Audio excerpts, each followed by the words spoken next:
yakini. Jadi kita apa yang kita lakukan harus sesuai dengan keyakinan kelas. Habis ini kita akan bikin kesepakatan ya. Di sini Ustazah punya sticky note, nanti ditulis di sini keyakinan apa yang kita tulis, kita yakini nanti bersama-sama. Jadi kalian disuruh saja untuk menulis di sini.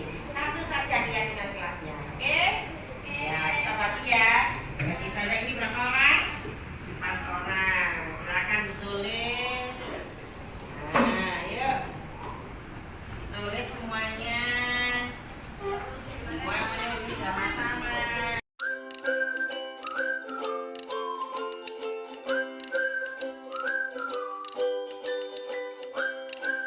Setelah ditulis nanti bergantian berkelompoknya ditempelkan di sini. Kita bikin kesepakatan keyakinan kelas. Oke, silakan.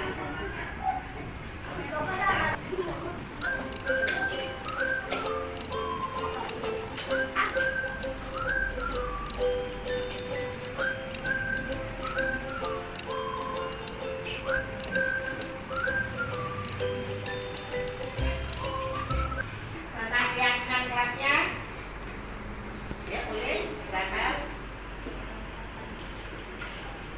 Nah, terima kasih.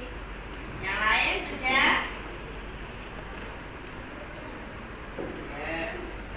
Ya, terima kasih.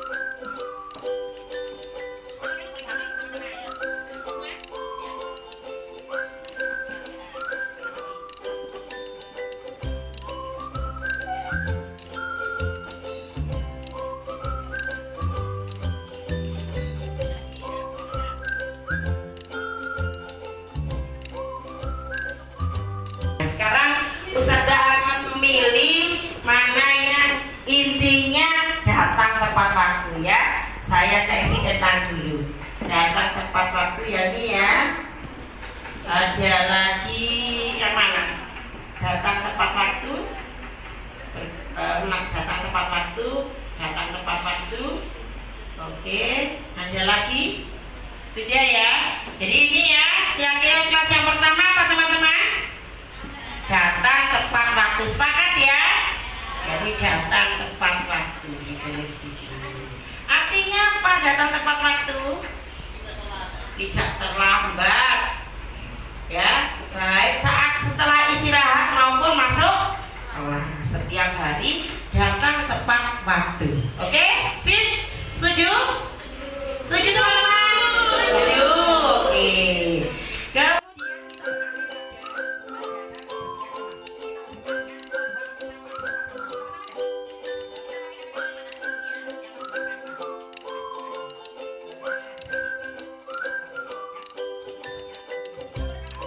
Rukun apa keyakinan kelas kita yang pertama datang tepat waktu, baik di awal pembelajaran maupun di saat setelah istirahat. Yang kedua adalah menjaga kebersihan kelas, berarti termasuk kalau buang sampah di mana? Tempat sampah. Bertutur kata sopan, ya. Kemudian bertanggung jawab terhadap tugasnya, baik tugas yang diberikan ustazah maupun tugas di tiketnya. Kemudian menjaga kerukunan, tidak boleh bertengkar, ya. Kemudian saling menghargai. Ada lagi yang perlu ditulis? Cukup? Oke. Jadi ini yang perlu kita yakini teman-teman. Jadi apa yang kita lakukan harus sesuai dengan keyakinan kelas. Are you ready? Ready. Are you ready? Oke, alhamdulillah. Terima kasih. Assalamualaikum warahmatullahi wabarakatuh.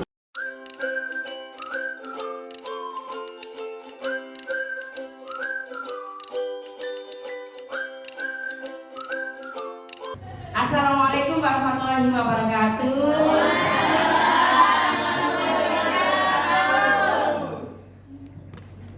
Yang terhormat Ustaz Sabirin selaku Bapak Kepala Sekolah SD Iraja yang telah memberikan kesempatan kepada saya untuk melakukan pengibasan tentang budaya positif. Yang terhormat teman-teman sekalian dan yang berbahagia tentunya ya, meskipun siang-siang seperti ini kita tetap mengembangkan diri. Semangat semua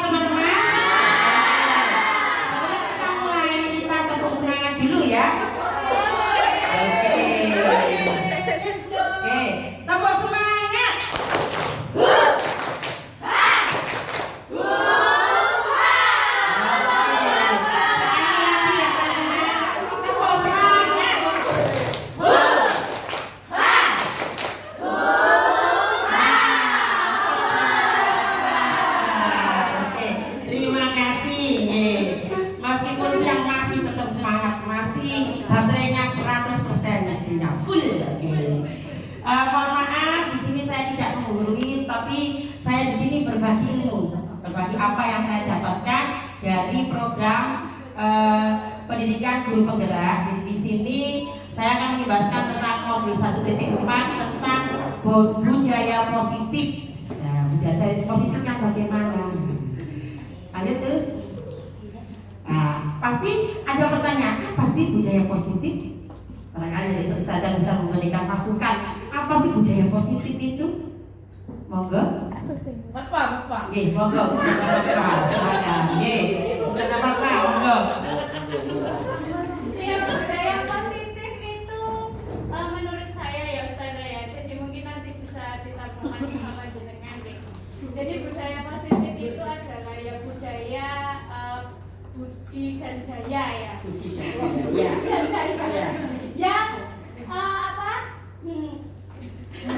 yang positif, jadi yang dilakukan secara berulang-ulang gitu. Budaya yang positif yang dilakukan secara berulang-ulang. Mungkin juga budaya seperti di kelas atau ketika pembelajaran apa dan sebagainya dan seperti itu. Oke, good job untuk Ustazah Fatami. Benar sekali. Jadi budaya positif itu adalah sebuah budaya atau pembiasaan yang bernilai positif. Tentunya di dalam kita sudah melaksanakan kurikulum merdeka, tentunya ada hubungannya dengan karakter, penguatan, profil belajar pada. Oke, lanjut terus.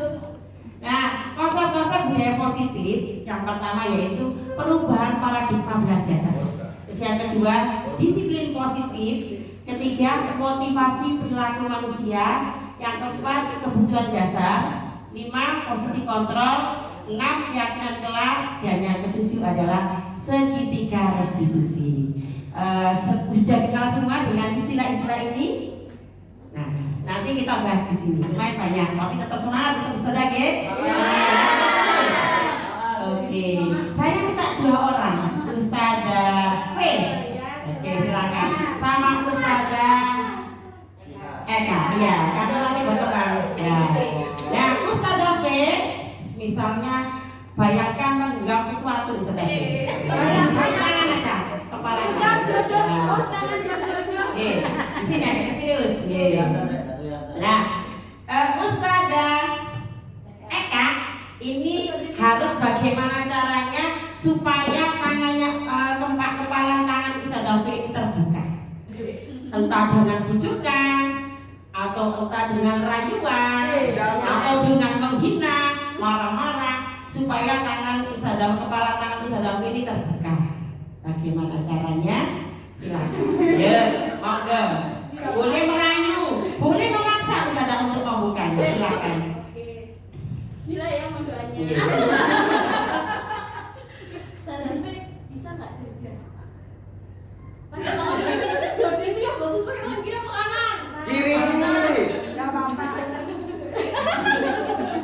Sudah. Model baru. Boleh gitu tahu? Boleh ya teman-teman. Gimana pun usahanya supaya dia bisa Ustazah V, kepala tangan Ustazah V bisa terbuka. Ustazah setas.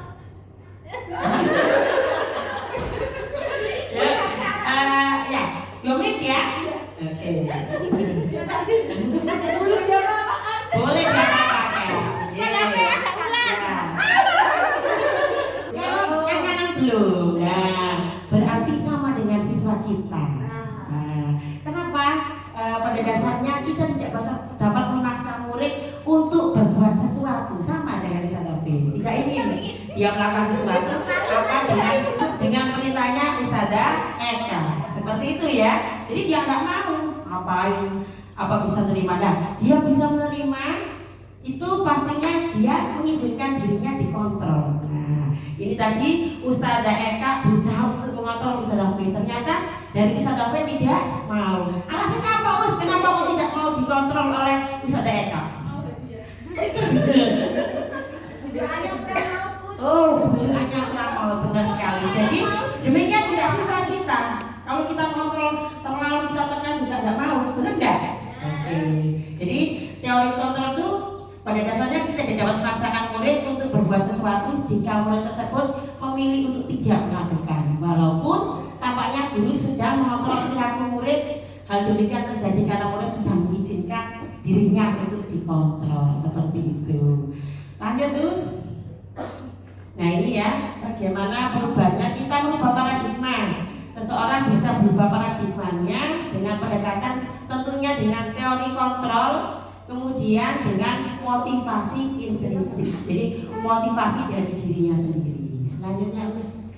Nah, disiplin. Pasti mereka disiplin. Kalau disiplin pasti hubungannya dengan apa? Ustazah Zakia. Silakan. Menurut saya hal yang berhubungan dengan disiplin itu tata tertib. Tata tertib. Ya, kemudian apa ya? Kedatangan. Kedatangan. Terus ngatur jam diri. Ngatur jam diri. Oke. Sangat serem ya Ustazah ya. Iya. Kalau kita mendengar disiplin pasti hubungannya dengan aturan. Nah, kebanyakan orang menghubungkan kata disiplin itu dengan tata tertib, teratur dan kepatuhan. Benar ya? Oke, lanjut terus. Oke, disiplin positif. Ki Hajar Dewantara menyatakan di mana ada kemerdekaan, disitulah harus ada disiplin yang kuat. Disiplin yang dimaksud adalah disiplin diri. Seseorang yang memiliki disiplin diri berarti mereka bisa bertanggung jawab terhadap apa yang dilakukan karena mereka mendasarkan tindakan mereka pada nilai-nilai kebajikan. Disiplin artinya belajar. Jadi di sini intinya di dalam teori disiplin positif itu adalah disiplin diri, yaitu membuat seseorang menggali potensi menuju ke sebuah tujuan, sesuatu yang dihargai dan bermakna. Jadi intinya ini untuk disiplin adalah kontrol diri. Bagaimana kita bisa mengontrol diri dan bagaimana menguasai diri untuk memilih tindakan yang mengacu pada nilai-nilai yang kita hargai. Jadi intinya pada disiplin positif itu adalah memunculkan tanggung jawab dan kesadaran siswa. Jadi bukan makan. Dan selama ini kita hubungkan disiplin itu dengan aturan. Sebenarnya disiplin itu intinya kita bisa menyadarkan dan siswa tersebut bisa bertanggung jawab atas apa yang dilakukan, seperti itu. Monggo Us. Nah, sebagai pendidik tugas kita adalah menciptakan anak-anak yang memiliki disiplin diri sehingga mereka bisa berperilaku dengan mengacu pada nilai kebajikan universal dan memiliki potensi intrinsik, motivasi intrinsik bukan ekstrinsik. Siap Ustazah? Untuk menjalankan disiplin positif pada siswa. Ya, jadi yang kita inginkan adalah bagaimana anak-anak itu bisa berperilaku mengacu pada nilai kebajikan, kemudian motivasi intrinsik juga. Kemudian lanjut terus. Nah, ini ya perilaku manusia. Jadi juga apa? Di diri kita sendiri, ya. Perilaku manusia ini ada 3 motivasinya. Saya rasa juga saya pun juga punya beberapa ini masuk di dalam salah satu kategori ini.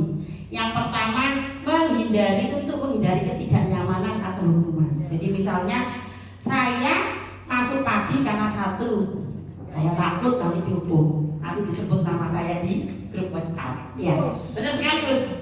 Yang kedua untuk mendapatkan imbalan atau penghargaan dari orang lain. Ya. Wes disebut Ustadz Yazid yang pertama masuk. Sebuah penghargaan bisa ya? Oke. Untuk menjadi orang yang mereka inginkan dan menghargai diri sendiri dengan nilai-nilai yang mereka percaya. Sudah masuk kategori itu, kira-kira kita?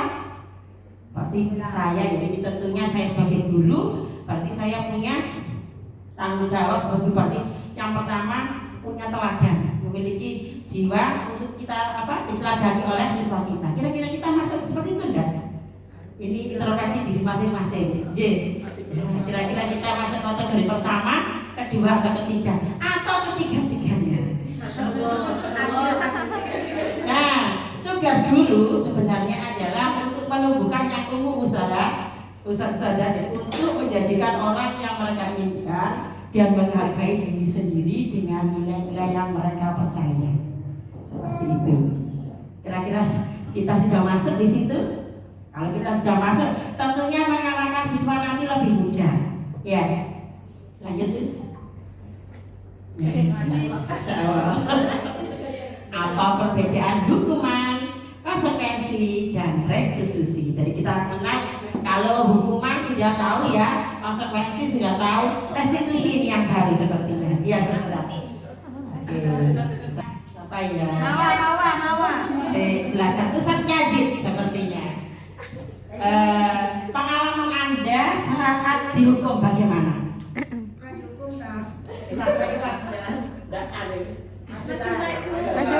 Maju Ustaz.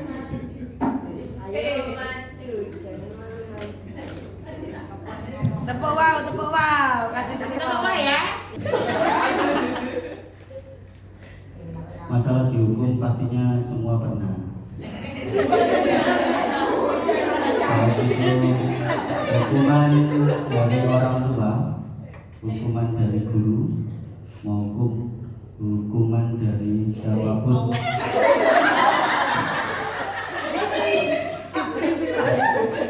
Nah, ini biar kita nggak ngantuk gitu. Rasa bahagia kalau teman-teman tersenyum.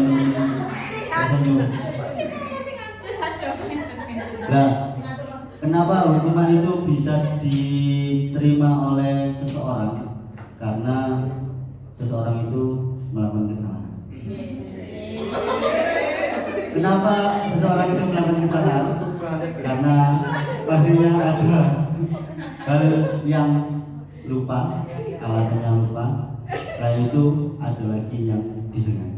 Perasaannya bagaimana? Perasaannya kalau dihukum satu malu. Yang kedua mangkel, emosi, jelas. Yang ketiga balas dendam, pengen balas dendam. Pasti balas dendam, karena siapapun yang pernah dihukum, kalau hukumannya baik ya apa. Kalau hukumannya jahat, itu akan selalu terkenang sampai kapanpun. Terima kasih. Ustaz Yazid. Kasih B, kasih U, kasih B.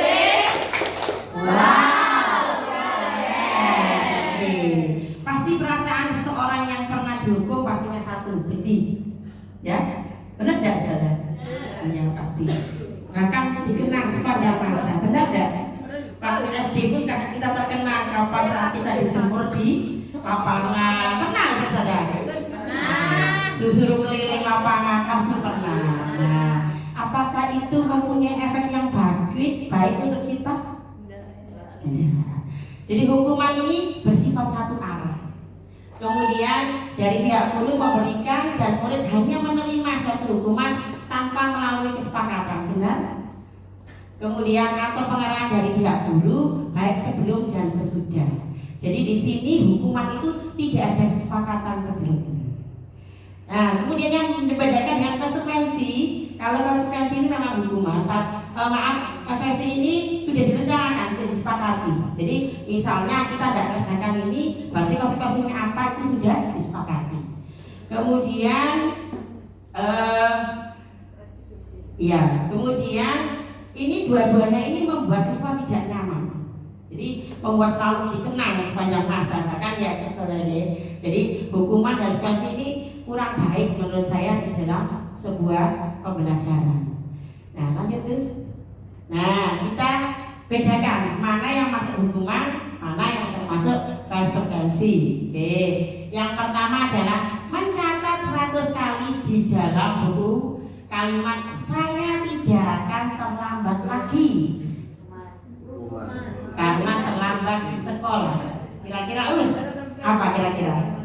Hukuman apa konsekuensi? Ustaz Zia?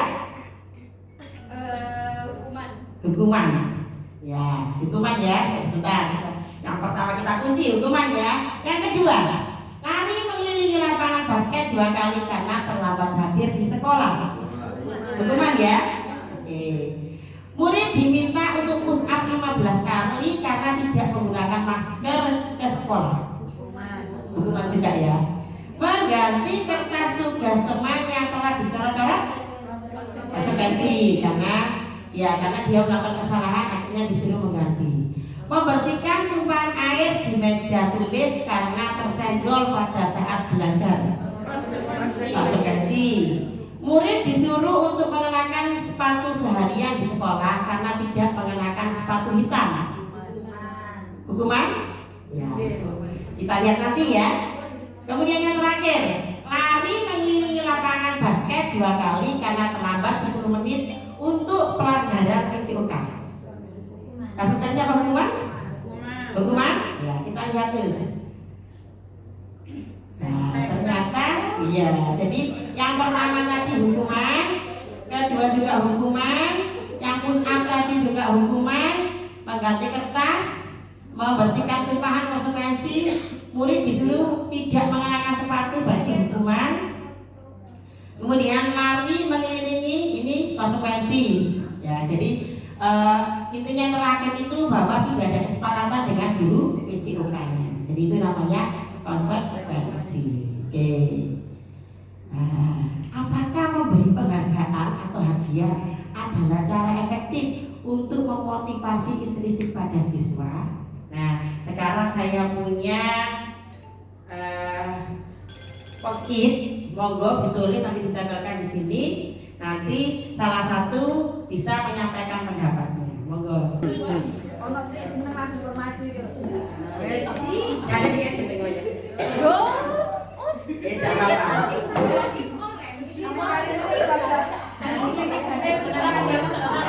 Terima kasih. Ada yang tidak, ada yang iya. Iya, karena ada yang iya, ada yang tidak. Sepertinya ini 50-50. Oke. Kita tepuk satu dulu ya saudara ya. Siang malam, pagi itu 1. Siang 2. Malam setengah. Oke. Nanti yang salah menyebutkan alasannya. Oke, siap semuanya? Oke. Pagi, siang, malam. Pagi, siang, malam, malam. Oke, silakan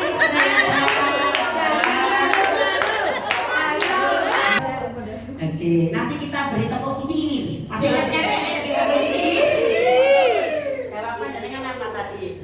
Jawaban saya iya, tapi bukan cara yang baik karena nanti siswa melakukan itu tuh jadi bukan karena dirinya sendiri, karena pengen dapat hadiah tadi. Jawabannya tidak apa ya ini? 50-50. 50-50. Oke. Jadi iya, iya karena Ya memang motivasi, tapi nanti jadinya iya, memang benar motivasi, tetapi efeknya itu kurang bagus bagi seperti tidak itu saya. Iya, tidak. Oke, kita beri tepuk icik-kiwir. Tepuk icik-kiwir. Icik-kiwir. Icik-kiwir. Oke, terima kasih saudara. Jadi intinya memang motivasi, tetapi ini punya efek yang kurang bagus bagi siswa. Benar apa tidak kira-kira saudara? Iya, jadi tentunya dengan memberikan imbalan atau hadiah itu sebenarnya efeknya kurang bagus, khususnya dalam mengembangkan atau meningkatkan motivasi intrinsik pada siswa, terutama di kesadaran dirinya. Lanjut terus.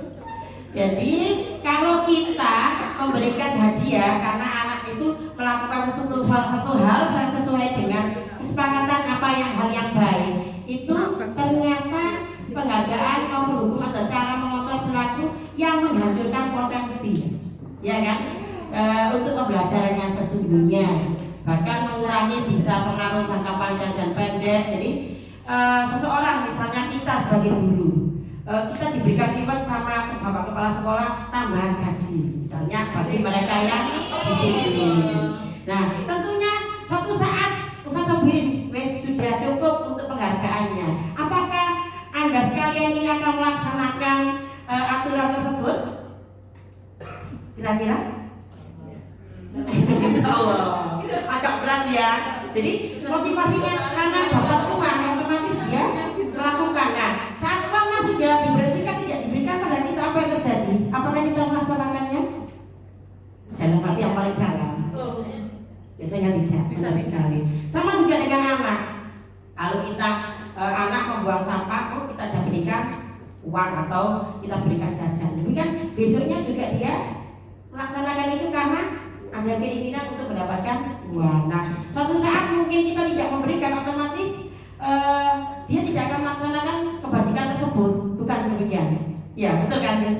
Ya, jadi pastinya menurunkan kualitas juga, mematikan kreativitas, juga penghargaan hukum tidak menumbuhkan motivasi dari dalam diri. Jadi intinya yang terakhir ini, kita tidak akan dapat menumbuhkan motivasi dari diri anak tersebut.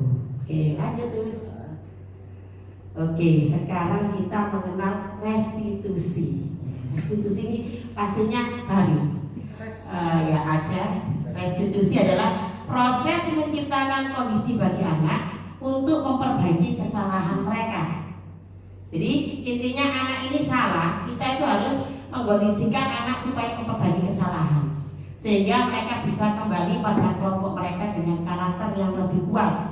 Restitusi adalah proses kolaborasi kooperatif yang mengajarkan si murid mencari solusi. Nah, ini intinya anak ini mencari solusi dengan apa yang dilanggar atau yang tidak dilaksanakan, dan membantu murid berpikir tentang orang seperti apa yang mereka inginkan dan bagaimana mereka harus memperlakukan orang lain.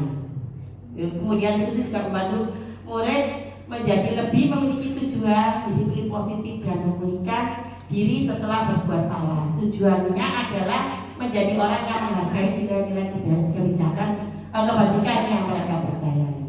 Lanjut terus. Nah ini, kenapa anak itu melakukan pelanggaran? Kenapa? Nah karena kebutuhan mereka. Jadi kita itu manusia itu punya 5 kebutuhan ini, ada yang belum terpenuhi. Jadi anak itu melanggar karena kebutuhannya belum terpenuhi.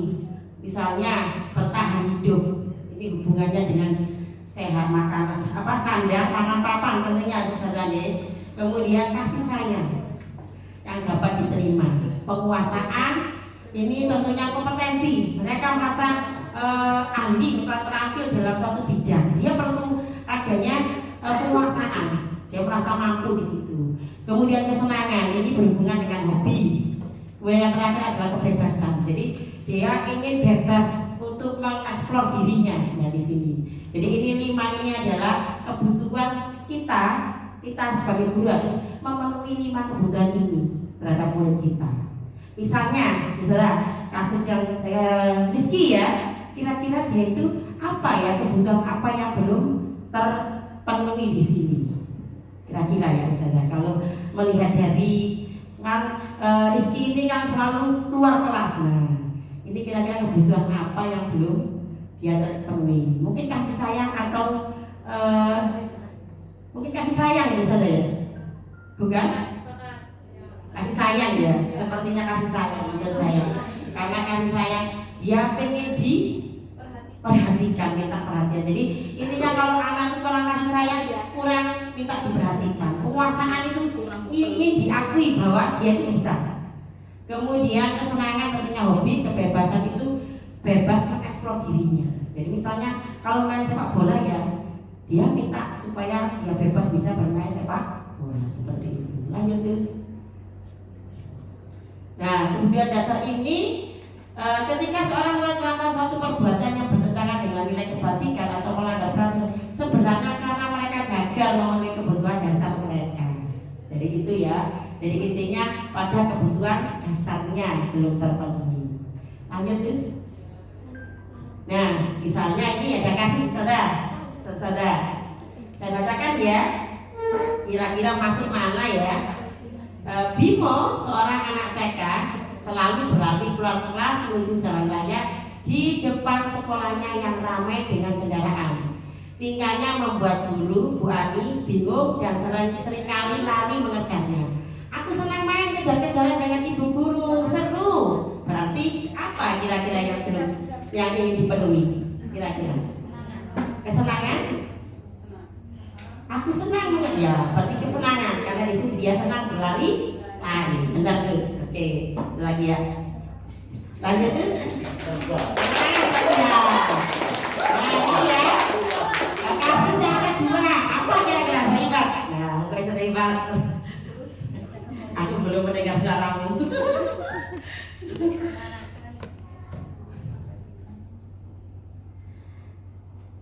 Dinda, seorang anak kelas 3 SD, begitu tiba di rumah, sepulang dari sekolah menangis dan mengadu pada ibunya bahwa dia benci pada Ibu Rani, gurunya.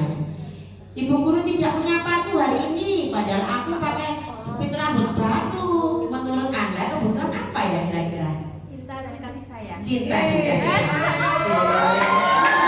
Benar sekali, saudara. Jadi ini dia minta perhatian dari gurunya, minta pujian dari gurunya. Itu artinya bahwa dia kebutuhan dasarnya belum terpenuhi, terutama di cinta dan kasih sayang. Oke, lanjut terus. Oke, nah sekarang kita sebagai guru punya posisi kontrol ternyata. Posisi kontrolnya di sini dikenakan 5 posisi kontrol. Penghukum, apakah kita penghukum? Kira-kira masuk di mana? Pembuat merasa bersalah, kemudian pemantau, teman atau manajer. Mungkin ada beberapa istilah yang baru ya sesadage. Ada penghukum. Kalau penghukum saya rasa sudah tahu semua bagaimana kita memposisikan kita sebagai penghukum. Tentunya dengan wajah suara yang sangat seram, wajah yang menakutkan, ya itu. Oke, silakan buka selanjutnya Gus. Nah, kalau penghukum pastinya sudah tahu semuanya. Seorang penghukum menggunakan hukuman fisik maupun verbal, hasilnya kemungkinan murid marah dan mendendam. Awas ya, dan bersifat agresif marah. Nah, cirinya kata-kata yang ucapkan patuhi aturan saya atau awas. Nah, itu ya, itu masuk penghukum. Oke. Kemudian kamu selalu saja salah. Nah, seperti itu ya. Pasti selalu yang terakhir selesai. Nah, ini adalah contoh kata-kata yang kita gunakan saat kita di posisi penghukum. Pernah melakukan seperti itu? Sering, oke. Jujur ya, bagaimana tuh Saudari kau pernah kalau Saudari ini yang lemah lembut di sini? Masuk di kontrol penghukum tuh Saudari? Masuk? Oke, tidak apa-apa. Lanjut terus. Nah, kalau di posisi pembuat merasa bersalah, jadi kita memposisikan siswa itu merasa bersalah dengan apa yang dia lakukan. Nah, jadi dengan suaranya beda. Kalau penghukum tadi sangat keras, wajah menyeramkan, mungkin anak-anak melihat kita seperti melihat monster atau raksasa ya. Nah, kalau pembuat rasa bersalah ini gurunya suaranya lebih lembut. Pembuat akan menggunakan keheningan yang membuat orang merasa tidak nyaman, bersalah dan sudah diri. Murid akan merasa bersalah telah mengecewakan ibu atau bapak ya gurunya. Murid akan merasa menjadi orang yang gagal. Nah, dengan ucapan guru di posisi pembuat merasa bersalah ini membuat muridnya apa ya? Tersentuh dan merasa gagal, teman-teman. Jadi kata-katanya bisa, adik kamu ini bagaimana ya? Kamu sudah berjanji dengan ibu tidak terlambat lagi. Kamu kenapa ya? Senang sekali mengecewakan ibu. Ibu benar-benar kecewa sekali. Nah, kira-kira posisi murid kira-kira bagaimana? Bagaimana, Ustazah Zakia?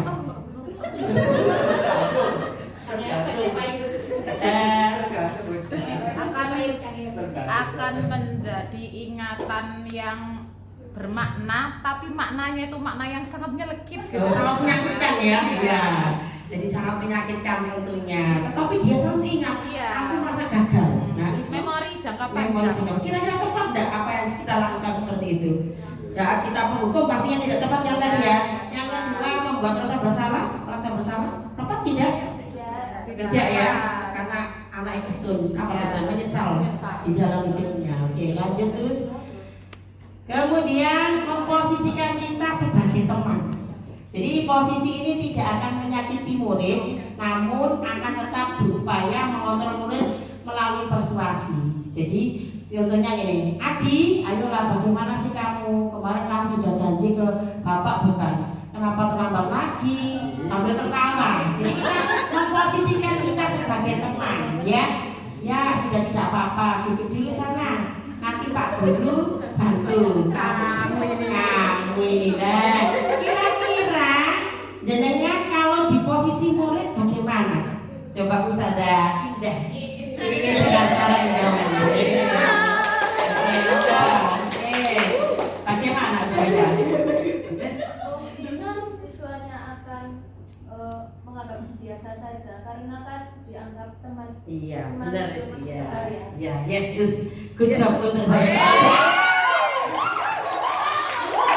Kita beri tepuk apa saja? Tepuk. Mantap. Kan tepuk jempol apa mantap ya? Tepuk mantap. Mantap.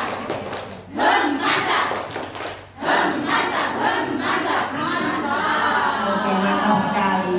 Jika kita di posisi teman, benar sekali Saudara Indah, kita akan dicemooh mungkin ya, diurutkan oleh direken sama murid-murid kita. Bahkan mungkin dianggap teman, makan jajan pun bersama-sama, ya.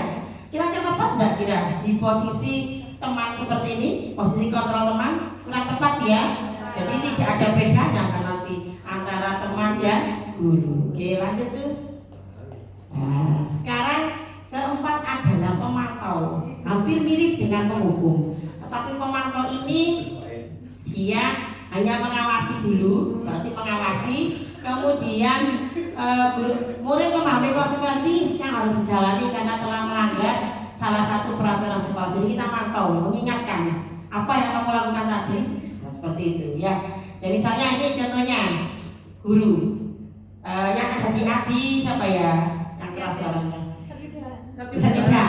Kelihatan ya saja dari sana ya. Oke. Adi, tahukah kamu jam berapa kita memulai? Tahu, Pak.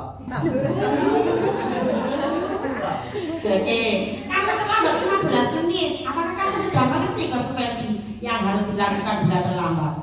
Paham, Pak. Saya harus tinggal kelas pada jam istirahat nanti dan mengerjakan tugas ketertinggalan saya. Ya, benar. Nanti pada saat jam istirahat kamu harus tinggal di kelas untuk menyelesaikan tugas yang tertinggal tadi. Saya tunggu. Nah, ini berarti konsekuensi. Nah, jadi kalau memantau ini hubungannya dengan konsekuensi. Jadi anak sudah tahu apa yang harus dilakukan jika melanggar suatu aturan. Seperti itu. Kemudian lanjut terus. Nah, ini posisi terakhir. Posisi manajer. Tahu kan manajer? Ustaz sadar? Manajer itu adalah seorang pemimpin di suatu bisa perusahaan atau di suatu lembaga.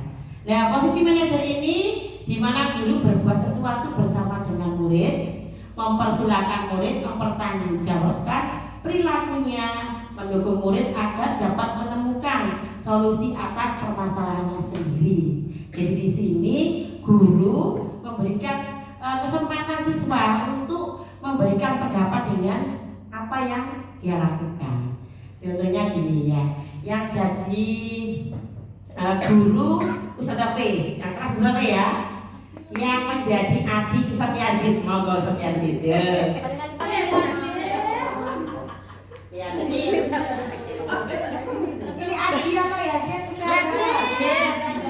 Yazid.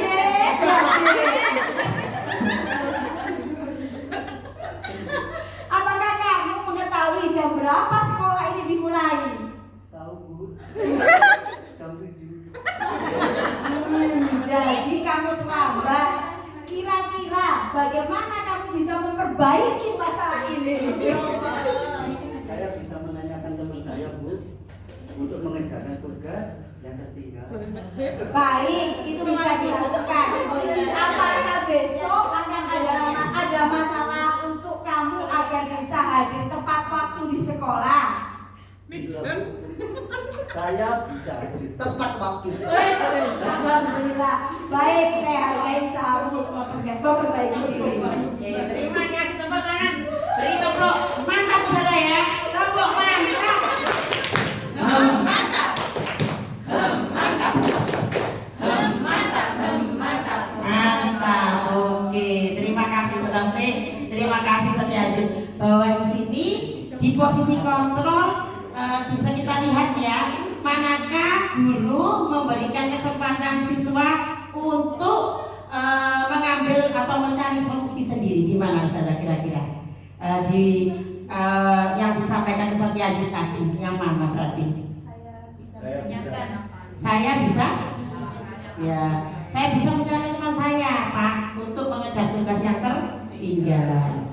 Terus kemudian ini meyakini suatu keyakinan.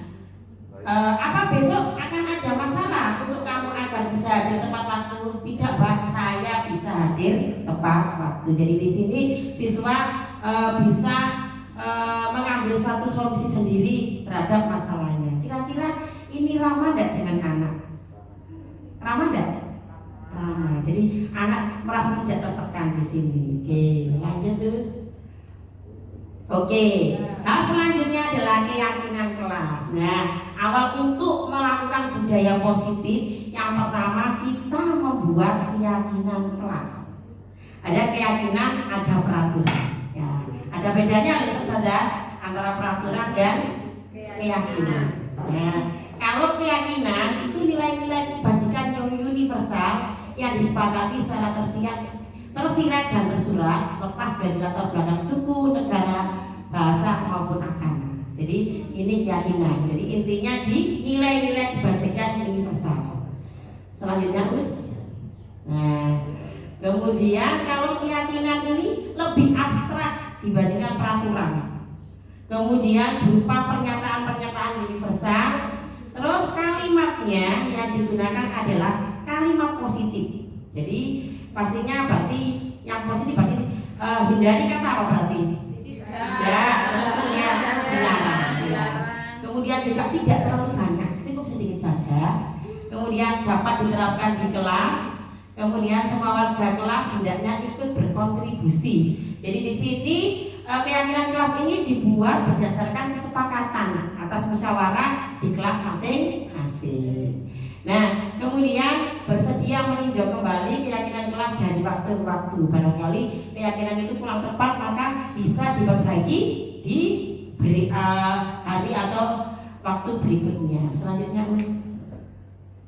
Nah, ini ya contohnya keyakinan kelas. Selalu kembalikan ke tempat buku ke tempatnya. Berarti keyakinan kelas itu universal. Jadi bukan hanya selalu kembalikan buku, tetapi ada yang lain. Jadi tanggung jawab. Berarti tanggung jawab ini masuk di nilai tanggung jawabnya. Ya. Jadi kita ambil tanggung jawab. Berarti kalau mengembalikan buku di tempatnya berarti tanggung jawab. Menyelesaikan tugasnya dengan tepat waktu tanggung jawab. Berarti masuk di keyakinan ini. Kemudian dilarang mengganggu orang lain. Berarti menghormati orang lain di sini keyakinannya. Oke, selanjutnya Us. Nah, sekarang kita buat praktek membuat keyakinan kelas. Yang pertama, dikelompokkan ada berapa orang? Ada yang 2 ya, ada yang 5. Satu orang ini kita bikin 2 saja. Satu orang ini guru pertama ini membuat suatu peraturan. Jadi boleh, tidak boleh atau tidak boleh terlambat dan lain sebagainya. Cukup bikin 2. Kemudian guru yang kedua dari kata-kata yang peraturan tadi kita bikin membuat sebuah keyakinan. Jadi kita buat keyakinan. Terus guru yang ketiga menulis nilai kebajikannya apa.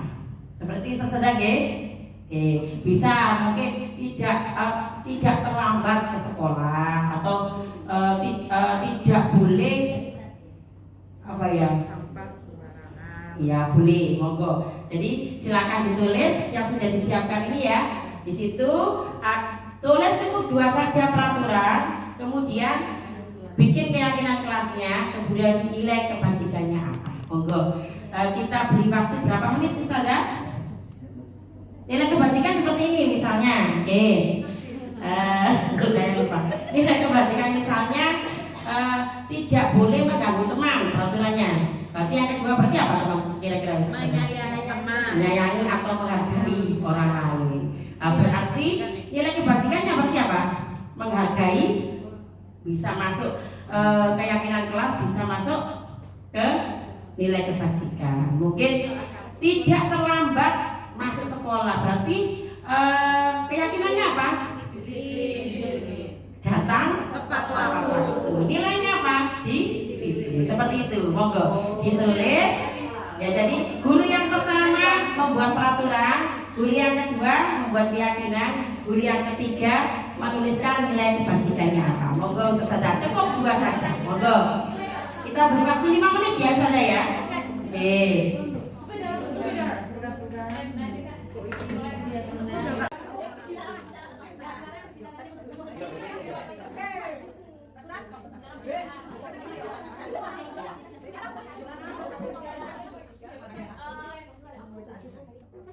Dua saja cukup, 2 saja ya banyak-banyak.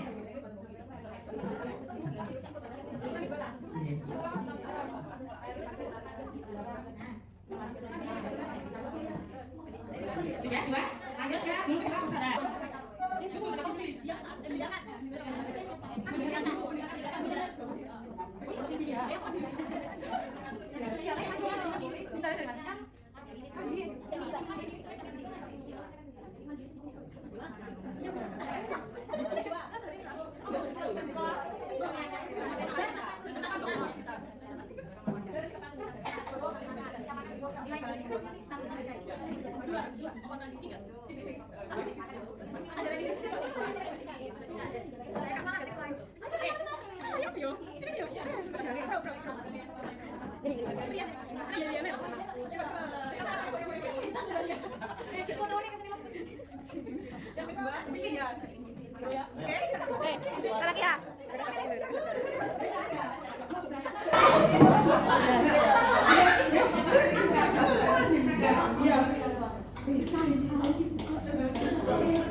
Barangkali kita perwakilan saja ya, salah satu kelompok ya. Gimana kalau kita tepuk Marina? Apa terasi ya?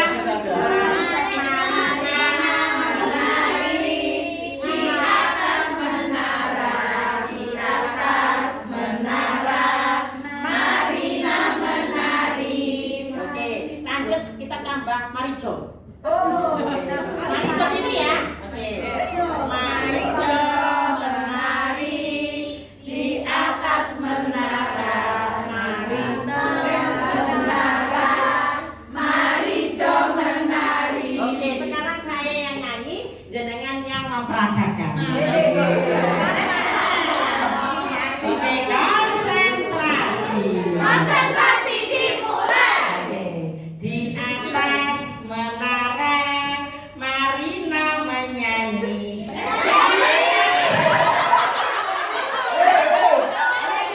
Saya siap sebagai selanjutnya Marijo menari di atas menara. Menara Marijo menari. Marina, Marijo menari di atas menara. Di atas menara Marijo Marina.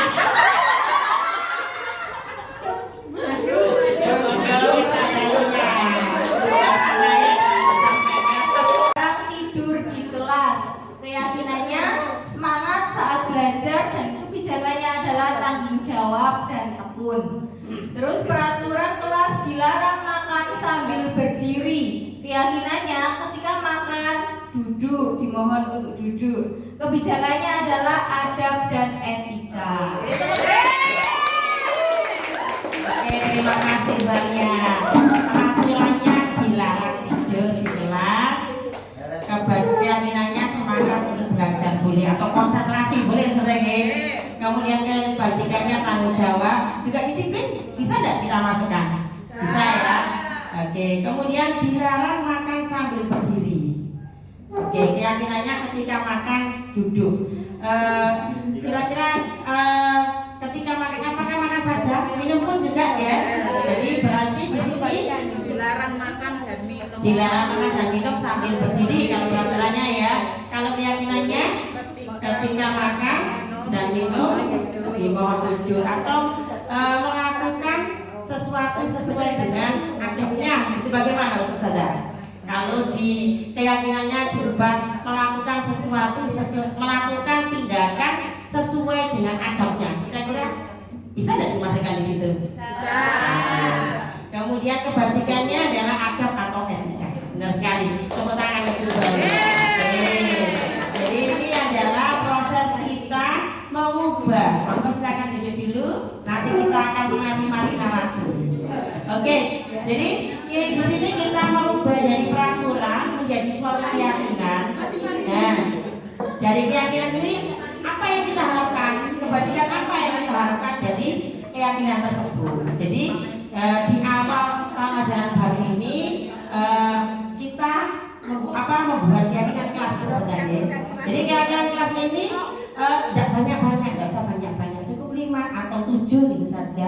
Jadi kan tempel di kelas diusahakan itu nilai-nilai yang universal yang di situ. Jadi apapun bisa masuk di kriteria keyakinan kelas kita. Itu oke? Sepakat kita? Oke, selanjutnya.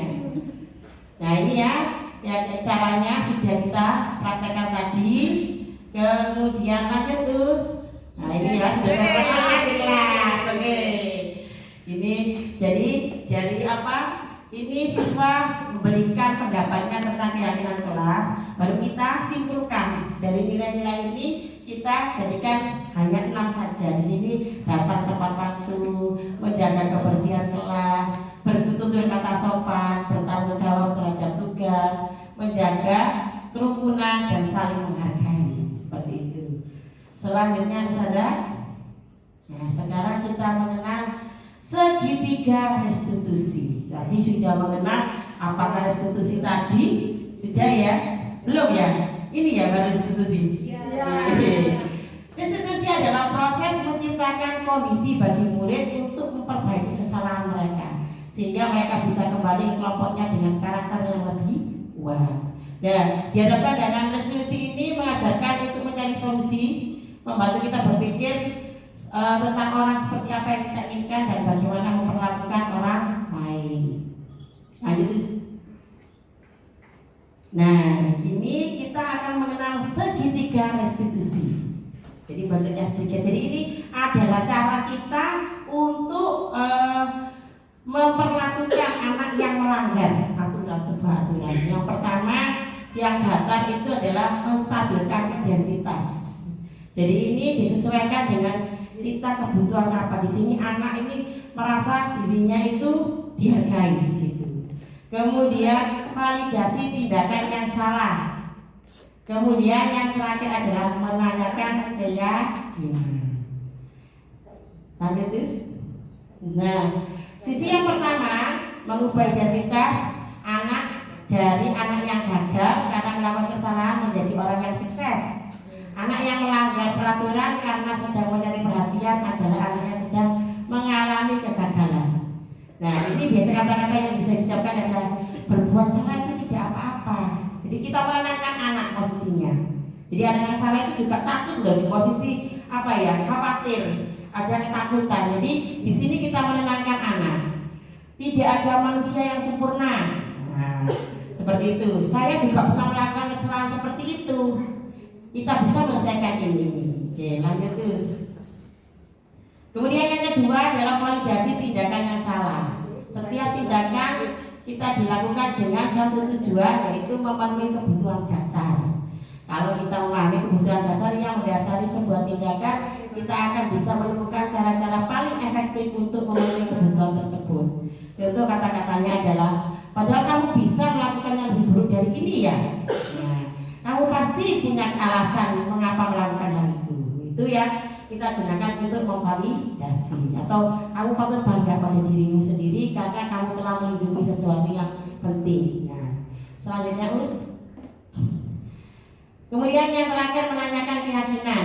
Di sini keyakinan ini adalah kalau identitas sukses sudah tercapai, yang kedua juga tercapai, maka kita hubungkan dengan nilai-nilai kebijakan yang dipercaya dan berpindah menjadi orang yang diinginkan. Apa yang kita percayai? Apakah apa yang kamu lakukan sesuai dengan tindakan kelas? Nah, jadi di situ kita memasukkan aturan-aturan yang kita buat di keyakinan kelas. Lanjut terus. Nah, sekarang kita praktek. Ini kita beri contoh dulu untuk bagaimana kita menghadapi anggapan segitiga restitusi.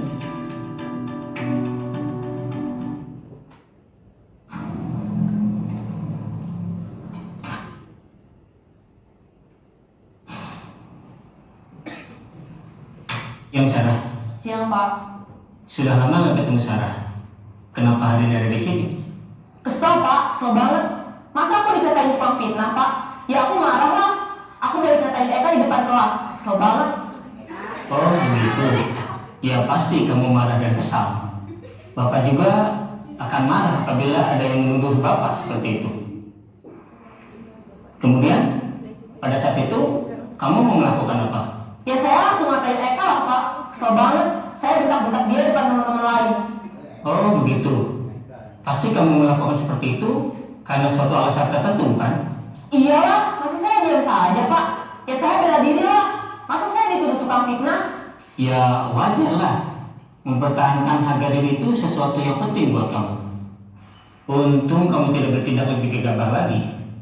Hanya membentak-bentak. Iya Pak. Untung saya masih bersabar dan hanya membentak saja. Sudah gemes padahal. Saya pasti bela diri lah. Ya pasti ya. Tapi kamu memilih untuk tetap bertahan dan bersabar. Kamu memilih untuk tidak berbuat lebih parah lagi bukan? Iya. Nah, sekarang coba kita lihat lagi tindakan kamu yang bentak-bentak Eka di kelas. Tindakan kamu itu kira-kira sesuai dengan keyakinan kelas atau prinsip kamu tidak? Enggak lah Pak. Capek Pak jadi pemarah. Jadi keyakinan atau prinsip mana yang kurang sesuai dengan keinginan kamu? Ya, saya sebenarnya sangat menghargai orang lain. Mungkin saat itu saya menjadi emosi, jadi tidak menunjukkan sikap itu. Kamu meyakini tidak? Menghargai orang lain itu penting buat kamu? Yakinlah Pak. Iya, setuju. Kita harus saling menghargai. Namun, ada juga keyakinan yang kita sepakati yang perlu kita jalankan apabila kita sedang marah, bukan? Ya saya bisa lebih proaktif, mulai dengan diri sendiri. Saya bisa jadi lebih bersabar, mengambil waktu jeda untuk berpikir mau apa selanjutnya. Kira-kira kamu bersedia memperbaiki masalah ini tidak? Bersedia Pak. Kalau kamu memperbaiki masalah ini, kamu akan menjadi orang seperti apa? Saya akan menjadi orang yang bertanggung jawab kali ya Pak. Dan senantiasa proaktif. Iya, menurut kamu bagaimana rasanya menjadi orang seperti itu? Ya nyaman lah, bangga bisa bersabar dan menahan diri. Baiklah kalau begitu. Yuk kita pikirkan bagaimana memperbaiki masalah ini.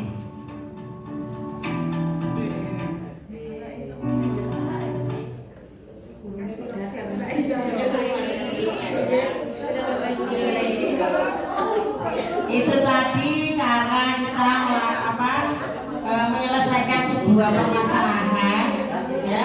Jadi tidak harus menyalahkan anak secara langsung, tetapi di sini anak diberikan kesempatan untuk menyampaikan solusinya, terus kemudian juga memenuhi kebutuhan dasarnya. Nah, sekarang kita praktek bisa saja.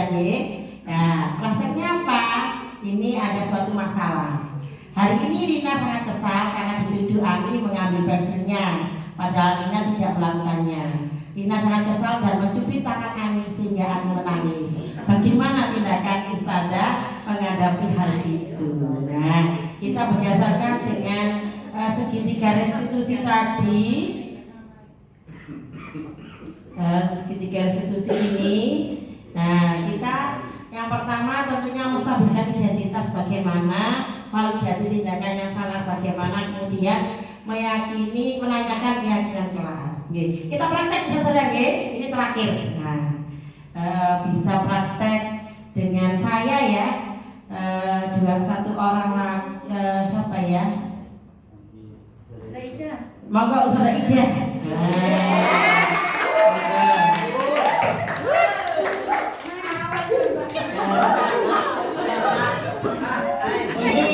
Sebagai Rina ya, saya sebagai gurunya atau mungkin jadi gurunya yang lain sama yang lain.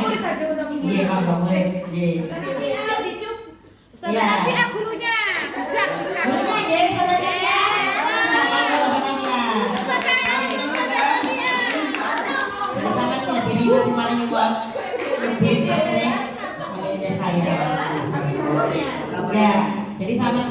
Bit siapa? Ani tadi, terus saya manggil sampean. Oke. Aku sih nampil. Iya.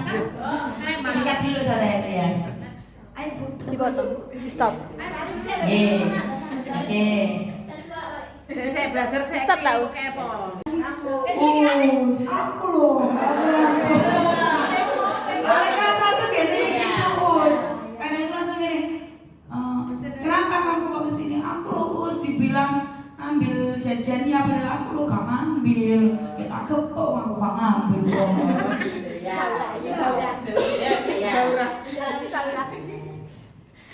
Rina kesal ya? Kenapa kok kesal ya? Aku loh dituduh-tuduh. Dituduh ya? Dituduh kenapa? Itu udah ngambil jajannya itu ngambil Gitu ya. padahal jajan kilo Sama. Jadi dituduh tadi ya. Sama. Saya juga kalau dituduh seperti itu tanpa alasan pastinya kesel sekali. Sakit hati ya. Gitu ya. Gitu ya, ya. Pasti Rina tadi menyebut Ali punya alasan ya. Punya alasan ya. ya Us. Aku dituduh Us. Mungkin bahkan bisa lebih ya yang dilakukan Rina kepada Ali karena dituduh mencuri mengambil makanannya tadi. Oh. Jadi ya memang ya. Terus kira-kira sesuai nggak ya keyakinan kelas? Sesuai nggak yang dilakukan oleh Rina dengan keyakinan kelas?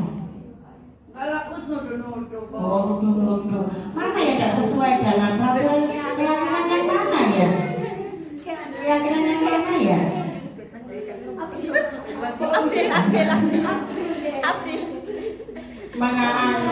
Mencuri tangannya Ani tadi tidak sesuai dengan keyakinan yang mana ya? Menyakiti teman berarti tidak hidup rukun ya, jadi tidak menghargai ya. Iya, jadi itu yang tidak sesuai. Nah, kalau menurut Rina itu tidak sesuai, berarti apa yang seharusnya dilakukan Rina pada Ali? Harusnya aku bilang Bu, aku nggak makan. Oh gitu. Oh gitu ya. Jadi setelah ini tindakan apa yang dilakukan oleh Rina kepada Ani ya? Harusnya aku itu bilang aku nggak ngambil. Iya. Berarti setelah ini Rina menemui Ani bahwa menjelaskan bahwa tidak ngambil. Yang kedua apa? Yang kedua biar aku soalnya aku tadi langsung emosi. Oh gitu ya. Minta maaf ya. Oke. Yang ketiga ada nggak lagi? Ya nyari pembelaan diri lah. Ya, jadi setelah menjelaskan meminta maaf, tentunya yang ketiga kita harus hidup rukun dengan teman. Jadi tidak boleh setiap masalah kita selesaikan dengan yang baik. Oke, good job untuk Rina. Nah setelah ini Rina menemui Ani untuk menyelesaikan masalahnya. Oke, silakan. Terima kasih. Jadi seperti itu teman-teman, bagaimana kita menghadapi teman atau siswa yang melanggar sebuah aturan di kelas. Itu yang bisa saya sampaikan. Intinya, refleksinya. Yang pertama tadi apa Ustazah? Satu-satu kita belajar yang pertama tentang yang pertama apa bedanya hukuman, restitusi, dan asuransi. Terus kita harus memenuhi berapa kebutuhan dasar siswa? 5. Kebutuhan kesenangan, kebebasan, kesenangan, ya pemaknaan. Kemudian kebutuhan kelangsungan hidup. Kemudian ada lagi kita tadi memposisikan diri, ada 5 posisi kontrol. Posisi yang terbaik adalah posisi manajer. Kemudian kita setelah ini kita akan membuat sebuah keyakinan kelas. Kemudian bagaimana kita menghadapi siswa yang melanggar dengan segitiga restitusi. Demikian yang dapat saya sampaikan. Terima kasih, semoga bermanfaat untuk kita ke depannya. Terima kasih. Assalamualaikum warahmatullahi wabarakatuh.